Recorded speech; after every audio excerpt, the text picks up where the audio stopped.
Once again, welcome to all the aspirants on my YouTube channel Khan Mentor Classes. Dear student, today I am going to give you some basic concepts regarding the topic mensuration, which is one of the chapters of mathematics in which we read the dimension of the different figures. In this chapter, we remember a number of formulas by applying which we can know the area and the volume as well as the volume of the given figures.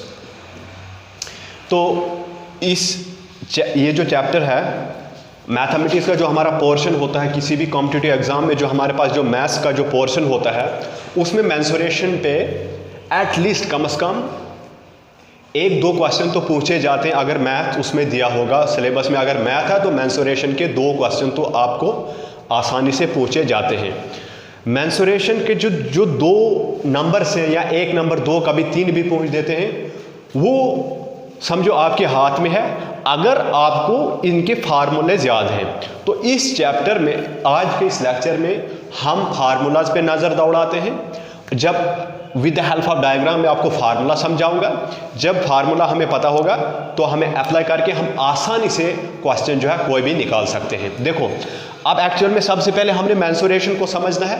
Mensuration mathematics का वो chapter होता है जिसमें हम figures की dimension के बारे में पढ़ते हैं। फिगर्स आपके पास कौन कौन से ज्योमेट्रिकल फिगर, आपके पास स्क्वायर है, रेक्टेंगल है, क्यूब है, क्यूबाइड है, स्फीयर है, हेमिस्फीयर है, कून है और सिलेंडर है।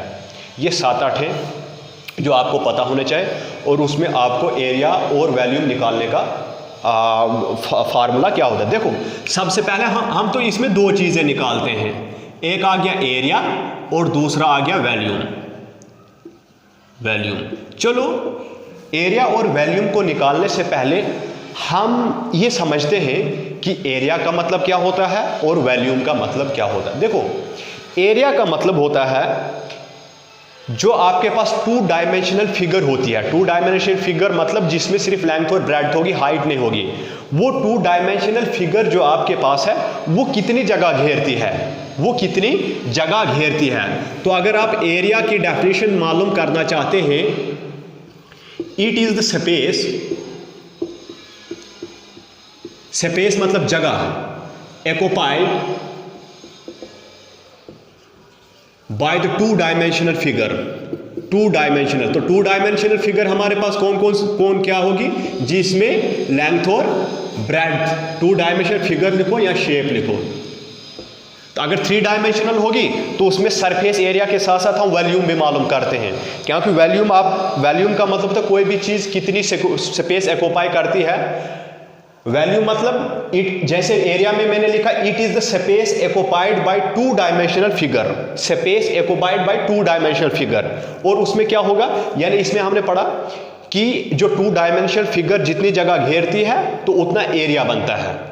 अब वॉल्यूम के केस में क्या होता है, it is the space occupied by the 3 dimensional figure. जो 3 डायमेंशनल फिगर जो होती है वो जो स्पेस एक्युपाई करते हैं उसको आप क्या कहते हैं, उसको आप वॉल्यूम कहते हैं। तो अगर हम वॉल्यूम की डेफिनेशन लिखें, हम लिखेंगे it is the space occupied by 3 dimensional figure. 3 dimensional figure. मुझे उम्मीद है कि आपको पता चल गया कि 2 डायमेंशनल और 3 डायमेंशनल में क्या फ़र्क है। 2 डायमेंशनल जिसमें आपके पास लेंथ और ब्रेड्थ होगी, और 3 डायमेंशनल में लेंथ ब्रेड्थ के साथ क्या होगी, हाइट भी होगी। ठीक है, अब आप बताओगे क्या जो 3 डायमेंशनल है क्या हम उसका एरिया भी निकालते हैं? हाँ, उसका हम सरफेस एरिया, यानी उसमें कितने सरफेसेस हैं, उन सरफेसेस का बारी बारी से हम क्या करते हैं, एरिया निकालते हैं। तो चलो अब हम डायरेक्टली जो है फार्मूलाज पे चलते हैं। तो सबसे पहले हम स्क्वायर से शुरू करते हैं। देखो, अब आप अच्छी तरह से इसको बना सकते हैं। देखो, स्क्वायर मतलब एक ऐसी फिगर है मेरे पास जिसके 4 के 4 साइडें क्या होती हैं, बराबर हैं। तो साइड को हम नहीं तो आप एक्स से भी रिप्रेजेंट कर सकते हो, ए से भी रिप्रेजेंट कर सकते हो, एल से भी रिप्रेजेंट किया जाता है। अगर आपको आ जाएगा area of A square, area of a square, formula क्या है, ए का स्क्वायर, ए का मतलब है साइड, तो साइड का स्क्वायर, साइड का स्क्वायर। अगर स्क्वायर की ये साइड है ए, तो ये भी होगी ए, ये भी होगी ए, ये ए सेंटीमीटर, ए और ए, क्यों, इसकी चारों साइडें बराबर होती हैं। तो सपोज एक साइड है 4, तो एरिया क्या निकल जाएगा इसका, ए का स्क्वायर, तो ए किसके बराबर है 4, तो 4 का स्क्वायर, 4 चौके 16 स्क्वायर सेंटीमीटर निकल जाएगा हमारे पास एरिया।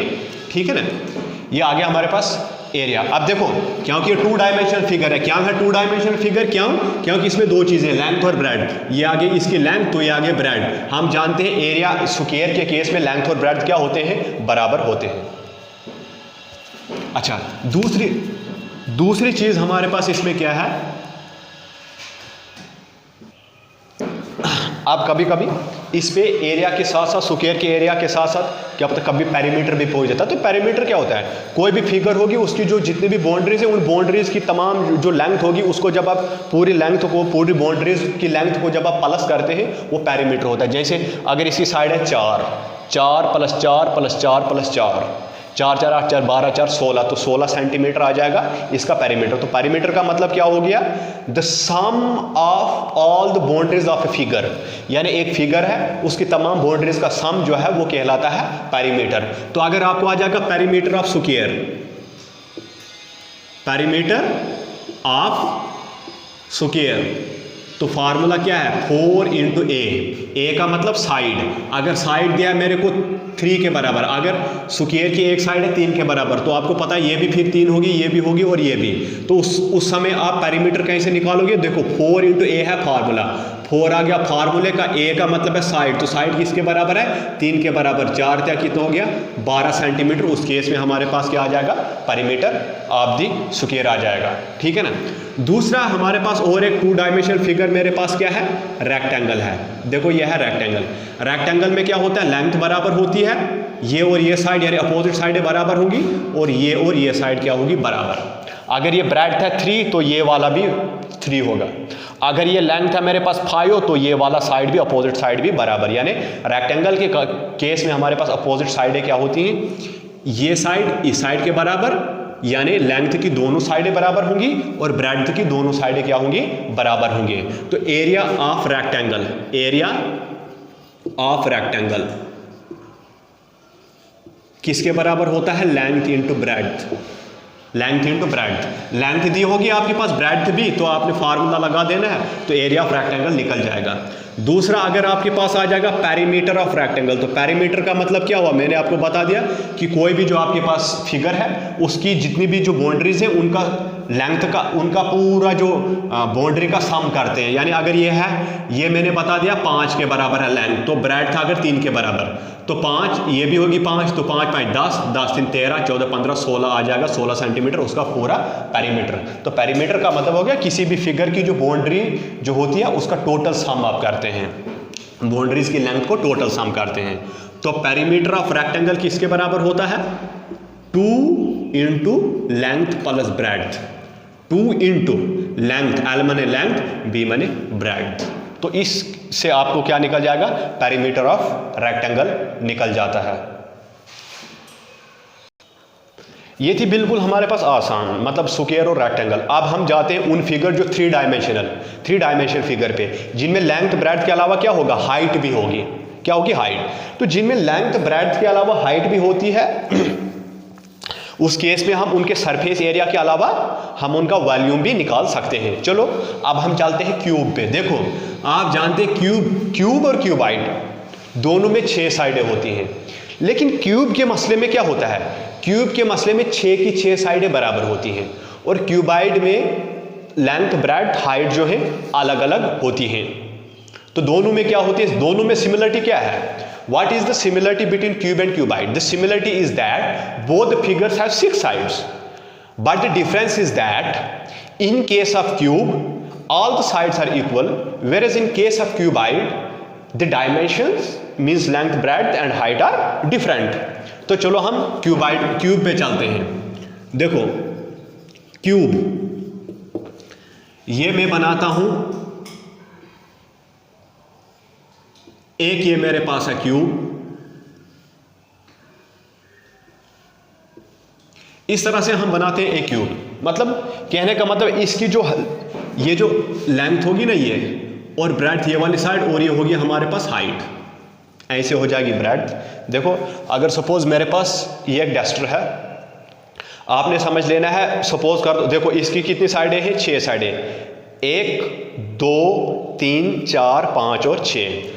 अब ये वाली साइड इसकी क्या आ जाएगी, ये तो लेंथ आ जाएगी, और ऐसे आ जाएगी ब्रेड्थ, और ऐसे आ जाएगी हाइट। आपने समझ लेना है, ऐसा इमेजिन करो कि इसकी 6 साइड और 6 की 6 साइडें बराबर है। अब डस्टर के केस में तो 6 की 6 साइडें बराबर नहीं है, क्योंकि लेंथ अलग है, इसकी ब्रेड्थ अलग है, हाइट अलग हो सकती है। लेकिन मैं वो नहीं बता रहा हूँ, मैं बता रहा हूँ इसकी 6 साइडें हैं, इमेजिन कर लो कि 6 की 6 साइडें क्या हैं, बराबर हैं, ठीक है। तो उसको तब आप क्या कहेंगे, क्यूब। अगर देखो अब क्यूब की इसका मतलब है कितनी सरफेसेस हैं, 6, यानी ये एक, ये वाली सामने वाली फ्रंट वाली एक, ये जो फ्रंट वाली है देखो ये एक सरफेस है। तो सरफेस में हम क्या निकालते हैं, एरिया निकालते हैं। तो ये आ गई, फिर इसके अपोजिट वाली दूसरी सरफेस आ जाएगी, तो इसका भी एरिया निकालेंगे। ये वाला एक सरफेस आ गया, ये साइड, इसका भी एरिया, ये वाली साइड, इसका भी एरिया, ये वाली और ये साइड। इसका मतलब है क्यूब के मामले में हमारे पास क्या होती हैं, 6 सरफेसेस होते हैं, और हर सरफेस होती है वो स्क्वायर की शक्ल में होती है। यानी आप ऐसे कह सकते हैं कि 6 स्क्वायर्स को मिला के हमारे पास कितने सरफेसेस होते हैं, क्यूब में 6 सरफेसेस होते हैं। यानी 6 सरफेसेस, 6 स्क्वायर्स की सरफेसेस को मिला के आपके पास एक क्यूब बनेगा, ठीक है ना। आप देखो जो क्यूब की एक सरफेस होती है, सॉरी, जो हमारे पास क्यूब की कितनी सरफेसेस होती है, 6। अब हर सरफेस किसकी शक्ल में होती है, स्क्वायर की शक्ल में होती है। मतलब ये वाली सरफेस है, ये बराबर है, क्यूब के केस में ये वाली सरफेस है, बराबर है, यानी लेंथ ब्रेड्थ हाइट हर में क्या होगी, यानी आपके पास एक क्यूब है, क्यूब की 6 सरफेसेस होती है, और 6 की 6 सरफेसेस क्या होती हैं, बराबर होती है। यानी 6 की 6 सरफेसेस जो होती हैं वो स्क्वायर में होती है। अब स्क्वायर की एक सरफेस का एरिया आप निकालते हो, साइड का स्क्वायर। अब इसकी 6 सरफेसेस हैं, प्लस साइड का स्क्वायर, प्लस साइड का स्क्वायर, क्योंकि 6 है ना, 1 2 3 4 5 6, तो 1 square plus 1 square plus 1 square plus 1 square plus 1 square, तो ये सारे बन जाते 6a स्क्वायर। ए का मतलब क्या है, साइड। अब क्यूब में एक साइड होगी, अगर ये होगी 5 सेंटीमीटर, इसका मतलब है अगर लेंथ है 5 सेंटीमीटर, ब्रेड्थ भी होगी 5 सेंटीमीटर, हाइट भी होगी 5 सेंटीमीटर। क्यूब के मामले में क्यों, क्योंकि क्यूब की सारी साइडें क्या होती हैं, बराबर होती हैं। क्यूब की सारी साइड्स क्या होती हैं, बराबर होती हैं। तो इसका मतलब है अगर आपको आता है सरफेस एरिया ऑफ क्यूब, तो क्या लिखोगे आप फार्मूला, 6a का square. What is a? a is the side of cube. a क्या है, क्यूब का साइड है। तो मुझे उम्मीद है आपको समझ आ गई कि आपके पास क्यूब में क्या होते हैं, 6 सरफेसेस होती हैं, और 6 की 6 सरफेसेस जो होती हैं, यानी एक सरफेस है वो स्क्वायर की शक्ल में है, दूसरी सरफेस है वो भी स्क्वायर की शक्ल में, तीसरी भी, चौथी भी, पांचवी भी, छठी भी, और 6 सरफेसेस को मिला के बनता है एक क्यूब। आप जानते हैं सरफेस का, हम एक सरफेस का एरिया हम निकालते हैं, क्या निकालते हैं, एरिया। क्योंकि सरफेस जो, अगर मेरे पास रख लो ये एक बोर्ड है, अब बोर्ड में देखो ये एक सरफेस है मेरे पास, इसमें ये आ गई लेंथ, तो ये ऐसे में इसको लिटा के रखूंगा तो ये आ जाएगी, इस केस में आ जाएगी मेरे पास ब्रेड्थ, तो ये एक सरफेस बन गई। तो सरफेस का हमेशा एरिया निकाला जाता है। तो 6 सरफेसेस हुए तो हर एक का एरिया आप प्लस करो तो 6a स्क्वायर आ जाता है। अगर बोलेगा वॉल्यूम निकालो, volume of cube, volume of cube, x का क्यूब, x मतलब साइड, a हो, x हो, l हो, तो उसका मतलब क्या होता है, साइड। तो साइड का क्यूब। अगर भाई साइड है 5, तो इसका मतलब है 5 का क्यूब। 5 5 25 5 125 cubic centimetre. क्यूब में हमें वैल्यूम निकालते हो तो क्यूब चढ़ाया जाता है, एरिया निकालते हो तो स्क्वायर चढ़ाया जाता है, ठीक है ना। तो ये आ गया हमारे पास क्यूब के बारे में। अब हम चलते हैं क्यूबाइड पे। अब हम क्यूबाइड पे देखो, अब मैंने आपको पहले ही बता दिया क्यूब और क्यूबाइड में फ़र्क क्या होता है। क्यूब और क्यूबाइड में फ़र्क क्या होता है, फ़र्क यही होता है कि जो क्यूब के मामले में जो 6 सरफेसेस होती हैं वो बराबर होती हैं, हर सरफेस। एक सरफेस की जो डायमेंशन है दूसरे की भी वही है, तीसरे की भी है, चौथे। मगर क्यूबाइड के मसले में ऐसा नहीं है, लेंथ अलग होगी, ब्रेड्थ अलग होगी, हाइट अलग होगी। हो सकता है दो अलग होंगी, दो सेम होंगी, तीसरी अलग होगी, बट 6 साइडें होंगी। तो अगर आपको क्यूबाइड का सरफेस एरिया ऑफ क्यूबाइड बताता है, सरफेस एरिया ऑफ क्यूबाइड, तो फार्मूला क्या है? देखो सरफेस एरिया ऑफ क्यूबाइड, अब क्यूबाइड के कितने सरफेसेस हैं? 6 सरफेसेस है ना, तो इसका मतलब है 6 की 6 सरफेसेस का एरिया को हमने क्या करना होगा? प्लस करना होगा। तो यानी आप जानते हैं, मैंने पहले बता दिया आपको, क्यूबाइड में 6 सरफेसेस होती हैं, और 6 की जिस तरह से स्क्वायर में जिस तरह से क्यूब में हर सरफेस जो यानी 6 सरफेसेस थी, तो हर सरफेस किसकी शक्ल में थी? स्क्वायर की शक्ल में थी। और क्यूबाइड में जो हर सरफेस होती है, सरफेसेस तो टोटल 6 होती हैं, लेकिन हर सरफेस होती है वो किसकी शक्ल में होती है? रेक्टेंगल की शक्ल में होती है। तो अच्छा, अगर सरफेस एरिया क्यूबाइड निकालना होगा तो कैसे निकालेंगे? 2 into LB plus BH plus HL, where L मतलब length into breadth plus breadth into height plus height into length. LBH का मतलब क्या? लेंथ, ब्रेड्थ और हाइट। ये निकालोगे आप ऐसे सरफेस एरिया ऑफ क्यूबाइड। अब क्यूब की कितनी सरफेसेस होती है? 6। क्यूबाइड की कितनी होती है? 6। फर्क क्या है? क्यूब में सभी सरफेसेस क्या होंगी? बराबर होंगी, यानी क्यूब में हर सरफेस होती है वो स्क्वायर होती है। एक स्क्वायर प्लस दूसरा स्क्वायर प्लस तीसरा, यानी हर सरफेस है वो स्क्वायर की शक्ल में है। वेरस क्यूबाइड में हर सरफेस है वो रेक्टेंगल की शक्ल में होती है। किसकी शक्ल में? रेक्टेंगल। तो यानी 6 सरफेसेस का एरिया आप प्लस करके वो बन जाएगा यानी क्यूबाइड के मसले में क्या होता है? 6 सरफेसेस का एरिया कैलकुलेट करके प्लस करके आपको सरफेस एरिया ऑफ क्यूबाइड मिलेगा। तो सरफेस एरिया ऑफ क्यूबाइड किसके बराबर होता है? 2 into LB plus BH plus HL।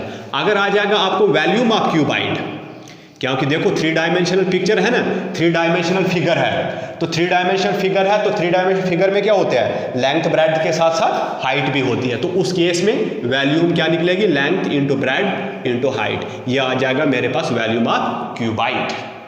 तो ये था आपके पास, क्यूब भी आ गया और क्यूबाइड भी आ गया। अच्छा, अब हमारे पास है, हम लेंगे एग्जांपल किसकी। अब हमारे पास देखो स्क्वायर भी आ गया, रेक्टेंगल भी आ गया, क्यूब भी आ गया, क्यूबाइड भी आ गया। अब हम चलते हैं सिलेंडर पे। देखो सिलेंडर पे क्वेश्चन पूछ लेते हैं एग्जामिनेशन पॉइंट ऑफ व्यू से। सिलेंडर में क्या चीज़ें होती हैं? सिलेंडर हमारा जो होता है गोलाई में, सिलेंडर में हमारे पास क्या होता है? 2 चीज़ें आपने सिलेंडर में याद रखनी। सिलेंडर है गोलाई में। अब गोलाई में जो कोई भी चीज़ होती है उसका क्या होता है? रेडियस, यानी डायमीटर का आधा रेडियस आ जाता है। जैसे ये है सर्कल होता है आपके पास, तो सर्कल में एक सेंटर होता है, सेंटर को इसके साथ सर्कल के किसी भी एक पॉइंट के साथ आप मिला लेते हो तो क्या बन जाता है? रेडियस। तो जब कोई भी चीज़ गोलाई में, अब सिलेंडर आपका गोलाई में है तो क्या बन जाएगा? यानी ये सर्कुलर एंड का यानी रेडियस बन जाएगा ना, रेडियस। अब गोलाई में कोई भी चीज़ होगी उसका रेडियस होगा। और दूसरी चीज़ इसमें क्या है? अगर खड़ा रखोगे तो हाइट आ जाएगा, अगर लेटा के रखोगे तो लेंथ आ जाएगा। अब आपकी मर्जी है, H लिखो या L लिखो, हाइट लिखो या लेंथ लिखो। अब मुझे आप एक चीज़ बताओ, ये 3 डायमेंशनल फिगर है ना, क्योंकि देखो इसकी हाइट भी है, तो जिस चीज़ की भी जो हाइट होगी, जो स्पेस ऑक्युपाइड कर रहा है, वो तो उसका वैल्यूम आप निकालोगे। तो वैल्यूम का मतलब मैंने क्या बताया था? It is the 3 dimensional figure. 3 dimensional figure. देखो अब 3 डायमेंशनल फिगर में हम 2 चीज़ें निकाल सकते हैं। एक उसका सरफेस एरिया हम निकालते हैं, दूसरा हम उसका वॉल्यूम निकालते हैं।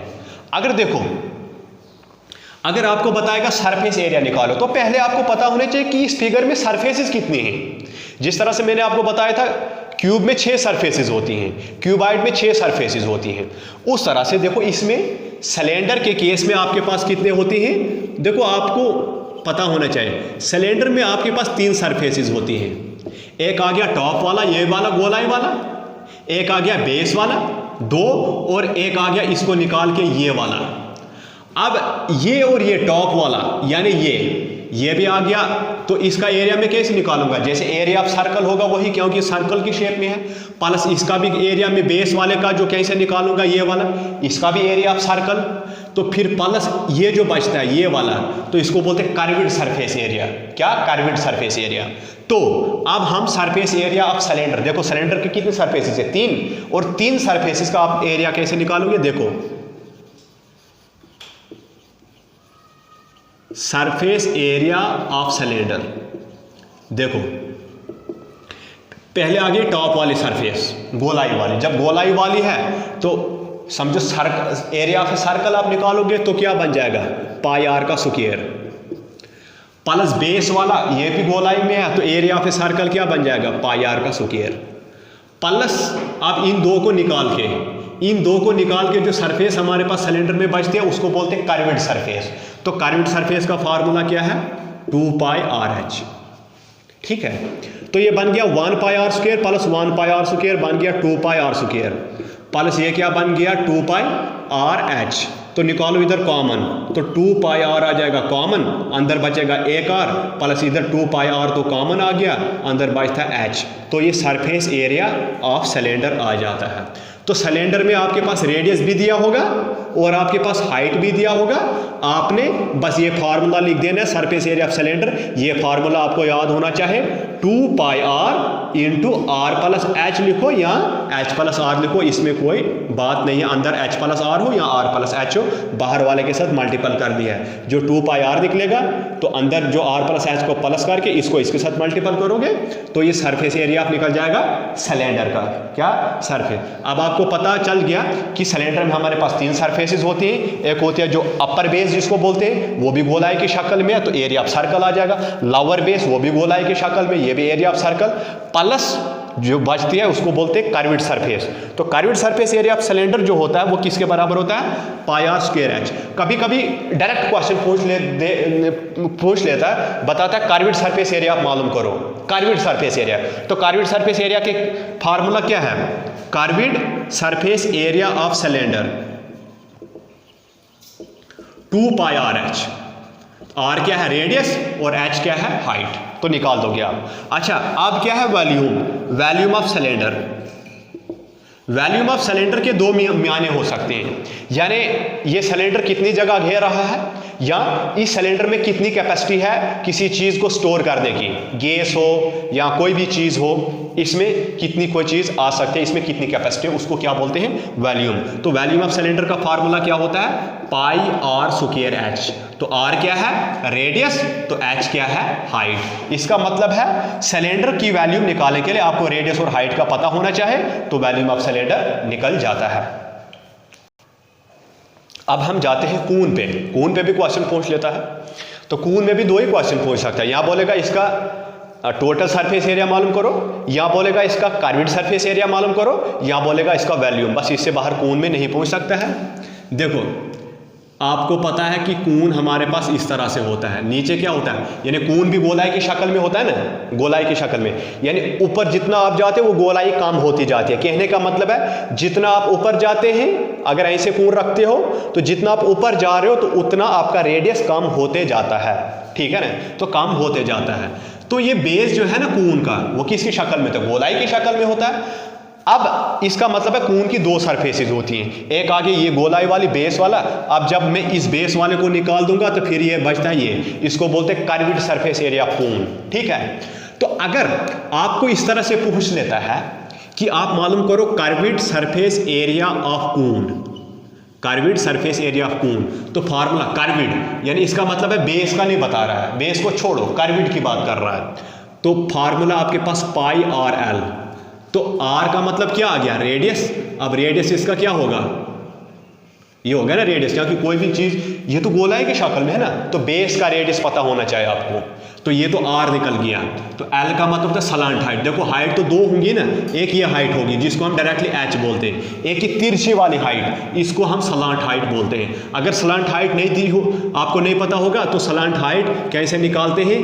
h का स्क्वायर प्लस r का स्क्वायर। h क्या है? इस कून की सीधी ये वाली हाइट, बेस से लेकर टॉप तक ये वाली हाइट, प्लस r क्या है? इसका रेडियस। तो सलांट हाइट इस तरह से निकालते हैं। आगे 2 चीजें आखिर बताएगा, आप टोटल सरफेस एरिया ऑफ कून मालूम करो।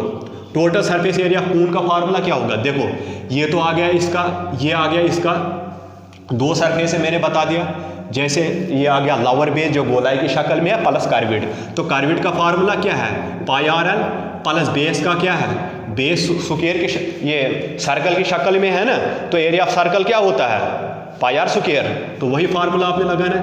तो पाई इंटू आर आ गया आपके पास कॉमन, अंदर क्या बचा l pi r l plus pi are into r का स्क्वायर, ये आ गया total surface area of cone. अगर आपको बताएगा वॉल्यूम ऑफ कून, तो आपने क्या मालूम करना है 1/3 pi are square H, this is the volume where are is the radius and H is the height. It means in order to find the volume of the cone we do not need to find the slant height. If the slant height is not given, then don't worry if you are going to find the volume of cone. But in case if you are going to find out the total surface area of cone or the curved surface area of cone, then slant height must be given to you. If the slant height is not given, then you have to find by using this formula L यानी slant height is equal to h का square plus r का square, where h is the height, सीधी ये वाली height, और r is the radius। तो ये था हमारे पास कून के बारे में। अब हमारे पास रहे लास्ट वाले दो, स्फीयर और हेमिस्फीयर। अब देखो आपको पता है कि स्फीयर भी सर्कल की तरह गोल ही होता है, लेकिन वो क्या होता है जिस तरह से इसके केस में क्या होता है, यानी हम इस तरह से बोल सकते हैं कि ये पूरा गोलाई की शक्ल में नहीं होता है जिस तरह से हमारे पास स्क्वायर होता है। ये ऐसे हम कह सकते हैं ये वाला यहाँ पे होगा थोड़ा एक्सपैंडेड होगा, यहाँ पे कॉन्ट्रैक्टेड होगा, या यहाँ पे एक्सपैंडेड होगा, यहाँ पे कॉन्ट्रैक्टेड होगा, यानी बिल्कुल गोलाई की शक्ल में नहीं होता है। वो भी गोल होता है लेकिन गोलाई की शक्ल में नहीं होता है, ठीक है ना। तो अगर मेरे पास इस तरह से ये दिया होगा तो मैं तो इसको बिल्कुल सर्कल तो नहीं मान लूँगा, पूरा गोल तो मेरे पास नहीं है ना। देखो अगर ऐसे में लूँगा तो आधे से ऊपर ये रेडियस अलग आएगा, लेकिन ऐसे में लूँगा तो इधर रेडियस अलग आएगा इधर से इधर। क्यों? क्योंकि ये बिल्कुल गोलाई में नहीं है। तो उस केस में मैं क्या निकालूंगा, अगर मुझे बता देगा आप बताओ टोटल सरफेस एरिया, मैं टी ऐसे लिख रहा हूँ, total surface area of sphere, तो 4 pi are square, total surface area sphere 4 pi are square. तो हेमिस्फीयर, तो हेमिस्फीयर का मतलब क्या हो गया आधा स्फीयर, यानी आपके पास जो घर में जो प्याला होता है वो किसके हेमिस्फीयर की शक्ल का होता है, ठीक है ना। तो अगर आपको बता दिया जाएगा कि आप बताओ total surface area of hemisphere, total surface area of hemisphere, total surface area of hemisphere का मतलब क्या है कि जो आपका प्याला है वो तो कर्विड में ही आता है, तो टोटल सरफेस आप उसको निकालोगे जब उसका जो सरफेस ऊपर से भी क्या होगा बंद होगा। जब उसका जो सरफेस ऊपर से जो बंद होगा, यानी आपके पास प्याला है ऊपर से खुला है, तो टोटल सरफेस, अब जो प्याला है उसकी एक ही सरफेस है वो कर्विड सरफेस है, अगर ऊपर से बंद होगा तो यानी गोलाई वाला आ जाएगा, दूसरी सरफेस हमारे पास आ जाएगी, तो उसको हम कहेंगे total surface area of hemisphere. तो total surface area of hemisphere का फार्मूला क्या है 3 पाई आर का स्क्वायर। ये आ गया sphere, total surface area of sphere 4 pi are square, total surface area of hemisphere 3 pi are square. अगर आपको बोलेगा वॉल्यूम ऑफ स्फीयर तो 4/3 पाई आर का क्यूब, आर क्या है रेडियस। अगर आपको बोलेगा वॉल्यूम ऑफ हेमिस्फीयर तो 2/3 पाई आर का क्यूब, यानी आपके पास volume of sphere 4/3 pi are का क्यूब, 2/3 पाई आर का क्यूब, ये आ गया वॉल्यूम ऑफ स्फीयर, और ये आ गया आपके पास वॉल्यूम ऑफ हेमिस्फीयर। यानी total surface area of sphere 4 pi are square, where are is the radius of the sphere, radius आपके पास दिया होगा। अगर आपके पास आएगा total surface area of hemisphere 3 pi are square, where radius आपके पास दिया होगा, तभी आप total surface area of hemisphere मालूम कर सकते हो। अगर बोलेगा वॉल्यूम ऑफ स्फीयर तो आप लिखोगे 4/3 पाई आर क्यूब। अगर आपको बोलेगा volume of hemisphere 2/3 pi are का क्यूब। अब आपको पता है कि जो आपके पास स्फीयर और सर्कल में क्या फ़र्क है, दोनों गोलाई की शक्ल में होते हैं, लेकिन हमारे पास सर्कल जो होता है पूरा ही गोल होता है, वेराज स्फीयर के केस में ऐसा पूरा गोल नहीं होता है, ठीक है ना। तो ये था हमारे पास आज का इंट्रोडक्शन ऑफ मेंसुरेशन, यानी मेंसुरेशन में हमने किस के बारे में पढ़ा, हमने स्क्वायर के बारे में पढ़ा, हमने रेक्टेंगल के बारे में पढ़ा, हमने तो मैंने अभी तक आपको बताया कि हम किस तरह से एरिया निकाल सकते हैं स्क्वायर का, हम किस तरह से एरिया निकाल सकते हैं रेक्टेंगल का, हम किस तरह से एरिया और वॉल्यूम निकाल सकते हैं क्यूब का, क्यूबाइड का, सिलेंडर का, स्पेयर का, हेमिस्फीयर का। मुझे उम्मीद है आपको समझ आ गया होगा। अब आप अगर इन फार्मूले को अच्छी तरह से याद कर लेंगे, जब हम इन पे पार्ट सेकंड में हम जितने भी जो मैंने यहाँ पे फार्मूला लिखा है, हर फार्मूले पे मैं 2-2 न्यूमेरिकल्स कराऊंगा, 2-2 प्रॉब्लम्स हम सॉल्व करेंगे, ताकि आप इजिली से फार्मूला अप्लाई करके कोई भी आपको एग्जाम में कोई भी क्वेश्चन आता है, you can easily solve that problem. But the solution of the problem is impossible if you do not remember this formula. So if you remember all these formulas, then mensuration is no more tough for you if you remember all these basic formulas. I hope all the formulas which I have written on this board with the help of marker, I hope you will remember all these formula, so that you will not find any kind of difficulty to solve the problem based on the mensuration in the paper. If you like my lectures, if you think that I am providing you a good content and my lecture is beneficial for you, then please watch my videos, subscribe my YouTube channel Khan Mentor Classes. Thank you very much.